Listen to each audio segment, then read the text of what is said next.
చెప్పినప్పుడు అలాంటిది చెప్పాలి, ఆ విషయాన్ని మీరు పంపాలి. ఎస్, నేను చెప్పాను కదా, పంపుతాను కదా. ఎందుకు తొందర? చెప్పండి. ఎందుకు కంగారు? చేతిలో కాగితం లేకుండా అబద్ధాలు చెప్పట్లేదు. పంపుతాను. మీరు డిమాండ్ చేయమేంటి? ఇప్పుడు పంపండి అని చెప్పడం ఏంటి? మీరు గోపిలేదుగా గురించి కాదు సార్. అధ్యక్ష, ఏంటిది? I'm eager to know. వారు ఒక స్వీపింగ్ రిమార్క్ చేసినప్పుడు అది ఏమైనా నిజం? ఒక్క నిమిషం సార్, లెట్. ఇప్పుడు రాష్ట్రంలో ప్రజలు లైవ్ చూస్తున్నటువంటి వాళ్ళు ఇందులో ఏమైనా నిజం ఉందేమో అనుకోవచ్చు. అది నిజమా కాదా అసలు నేను కన్ఫర్మ్ చేసుకోవాలి. వారు ఏ రిపోర్టు ఎప్పటిది కోట్ చేస్తున్నారు? బికాజ్ నాకు ప్రతిపక్షంలో ఉన్న 5 సంవత్సరాలు కాగ్ రిపోర్ట్లు చూశాను, ఇప్పుడు కాగ్ రిపోర్ట్లు చూశాను. ఏ కాగ్ రిపోర్ట్ గురించి వారు మాట్లాడుతున్నారు? నాకు అందరి ఫిగర్ వాళ్ళు చెప్పారు. ఇప్పుడు దయచేసి పంపించండి సార్. లేదు అని అంటే ఆ టాపిక్ డ్రాప్ చేసి ఇంకో టాపిక్ వెళ్ళండి. We agree, we understand the facts behind.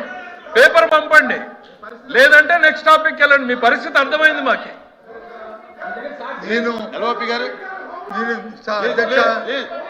అధ్యక్ష బాబు రాహుల ఏంటయ్యా అధ్యక్ష,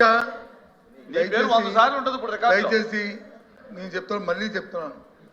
ఏదైనా నేను మాట్లాడినప్పుడు చెప్తే అది కానీ తప్పు అయితే దాన్ని విత్డ్రా చేసుకుని చెప్పే అదే గుణం ఉన్న మనిషిని.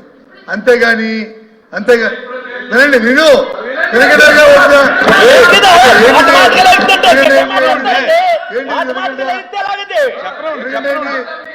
ఎవరో వీలేదు. అధ్యక్ష, ఆ పక్కనున్న ఆయనకే ఎల్ఓపి మీద నమ్మకం లేదు సార్. ఎల్ఓపి గారు మోస్ట్ ఎక్స్పీరియన్స్డ్ మ్యాన్. ఎల్ఓపి గారు సమర్థుడు, మంత్రిగా చేశాడు, సుదీర్ఘమైన అనుభవం ఉంది ఆయనకి. ఆ పక్కన ఆయనకి మీ మీద నమ్మకం లేదు సార్. మీరు మాట్లాడుతూ ఉంటే పక్కన ఆయన లేచి మాట్లాడతాడు.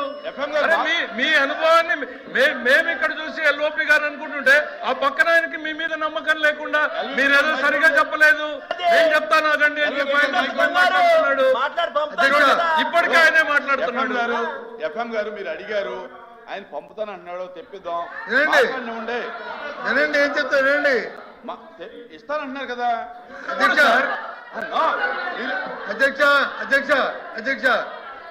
ఆయన పూర్తి వినగంట మధ్యలో తీసిపోతాను. నేను మాట్లాడిన దాన్ని తప్పు అయితే తప్పులు ఒప్పుకుంటానని చెప్తున్నాను తప్ప ఇప్పుడు తప్పు అంటానని చెప్పట్లేదు. ఇప్పుడు నేను తప్పు అంటానని చెప్పట్లేదు.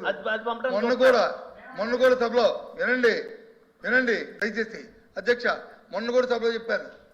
ఏది అమ్మోడి తల్లికి వందనం చెప్పిన కార్యక్రమంలో కొంతమంది ఇంకా రాలేదని చెప్తే ఆ రోజు సారథి గారు, మినిస్టర్ గారు ఛాలెంజ్ అన్నారు. అయినా నేను కాదు, ఛాలెంజ్కి నేను రాను, ఇది కుస్తీ పోటీ కాదు, దయచేసి వెరిఫై చేసుకున్నాను. అవ్వాలి. ఉదయం మినిస్టర్ గారు, ఎగ్జిక్యూటివ్ మినిస్టర్ గారు చెప్పారు, అవును కొంతమందికి ఇవ్వాలి, ఆ డబ్బు రాగానే రిజిస్టర్ చేస్తామని చెప్పారు. ఇక్కడ అంటే సింపుల్గా, అంతేగాని నేనేమి ఉన్నది చెప్పట్లేదే. పాటించాలి సార్. ఇప్పటిదాకేమో ఆ పుస్తకం చూపించి ఇప్పుడే చెప్పి అన్నారు. అది చెప్తాను రా బాబు, ఇప్పుడే చెప్తాను నేను అంటే పేపర్ పంపరు. ఆ వెనకాలనేమో ఇప్పుడే చెప్పాలి, ఈ పుస్తకం లేదు, ఈ నిమిషమే చెప్పాలి అన్నారు. నేను ఈ నిమిషమే మీకు చెప్తాను అంటే ఆ పేపర్ పంపరు. మాకు ఎప్పుడో పంపిస్తాం. ఎట్లా సార్? ఒక మాట మీద నిలబడమనండి. అధ్యక్ష, నీ మాట మీద ఉన్నాను, నేను పేపర్ పంపుతాను. నేను నా చేతిలో ఉన్న report, CAG report, RB report నేను పొందుతాను. అవి చూసుకోండి. ఈ రాష్ట్రం వచ్చి 22వ స్థానంలో ఉన్నది, ఇది వాస్తవం. ఇది మళ్ళీ చెప్తున్నాను. రెవెన్యూస్లోను ఓన్ రెవెన్యూస్తో 22వ స్థానంలో ఉంది. 1.97% మాత్రమే వచ్చింది. సెంట్రల్ మొత్తం యావరేజ్ చూసుకుంటే 9% ఉంది.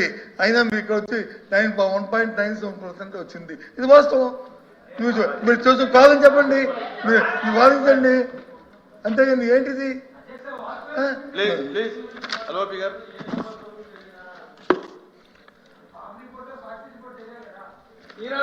ఈనాడు రిపోర్టును, లేకపోతే ఏబిఎన్ రిపోర్టును, లేకపోతే టీడీఎల్ రిపోర్టును.